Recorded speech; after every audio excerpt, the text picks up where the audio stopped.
ఉద్యోగ ఉపాధి అవకాశాలు కల్పించి మిడిల్ ఈస్ట్ కంట్రీస్లో ఏం కావాలన్నా ఇక్కడ నుంచి మనం పంపించాలని ఈరోజు వాటిని అభివృద్ధి చేసి ఒకవైపు నడిపిస్తున్నాం అధ్యక్ష. యువత కోసం మేము ఈ రకంగా ఆలోచన చేస్తుంటే వాళ్ళు ఏం చేస్తున్నారు అధ్యక్ష? జనవాడ ఫామ్ హౌస్లో డ్రగ్స్ పార్టీలు ఎవరు దొరికిరు అధ్యక్ష? మొయినాబాద్లో మొన్న జరిగిన కోళ్ళ పందాలలో క్యాసినోలలో ఎవరు దొరికిండ్రు అధ్యక్ష? దుబాయ్లో డ్రగ్స్ తీసుకొని చచ్చిపోయిన వ్యక్తి ఎవరికి మిత్రుడు అధ్యక్ష?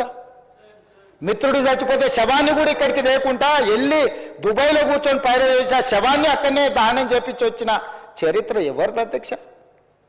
వీళ్ళ అధ్యక్ష యువత గురించి మాట్లాడేది. ఫామ్ హౌజులలో దీపావళి పండుగ రోజు వాళ్ళు మనం దీపావళి పండుగకి ఏం కాల్స్తాం అధ్యక్ష? చిచ్చుబుట్లు కాల్చుకుంటాం. వాళ్ళు సారా బుట్లు పెట్టుకొని డ్రగ్స్ పెట్టుకొని కొకేన్ పెట్టుకొని దావతులు చేసి మా బామ్మార్ది ఇంటికి పోతావా అంటాడు.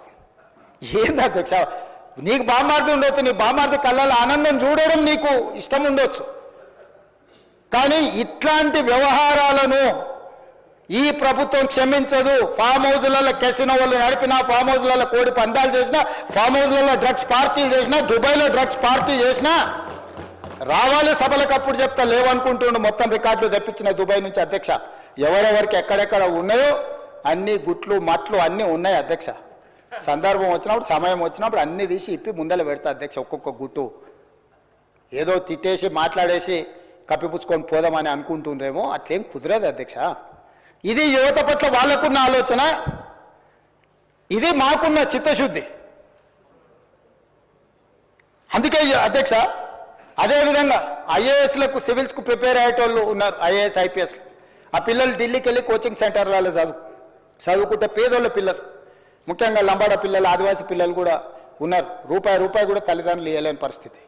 వాళ్ళకి శిక్షణ ఇవ్వడానికి వాళ్ళకి సహాయం చేయాలని సింగరేణి నుంచి ఒక ప్రత్యేకంగా రాజీవ్ గాంధీ సివిల్స్ అభయహస్తం పథకాన్ని ప్రవేశపెట్టి ప్రిలిమ్స్ సెలెక్ట్ అయితే ₹1,00,000, మెయిన్స్కు సెలెక్ట్ అయితే ₹1,00,000, ప్రభుత్వం వైపు నుంచి ఉండడానికి వసతులు అన్నీ ఏర్పాటు చేసి తెలంగాణ నుంచి ఐఏఎస్లను, ఐపీఎస్లను, ఐఎఫ్ఎస్లను ఈ దళిత గిరిజన ఆదివాసీ బలహీన వర్గాల బిడ్డలు, మైనారిటీ బిడ్డలు రావాలి.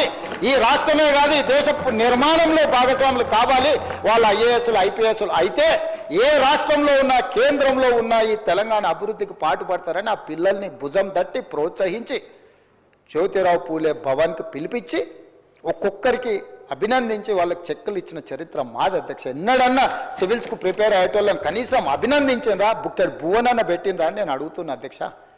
అమరవీరులు మీకు పట్టారు, ఉద్యమకారులు మీకు పట్టారు, నిరుద్యోగులు మీకు పట్టారు, పోనీ కెరీర్ ఎన్నుకొని కష్టపడి చదువుతున్న విద్యార్థులు మీకు పట్టరు. ఎవరు పడతారా మీకు? కమిషన్లు ఇచ్చే కాంట్రాక్టర్లు, దావతులు ఇచ్చే దోస్తులు, వీళ్ళేనా అధ్యక్ష మీకు కావాల్సిన వాళ్ళు?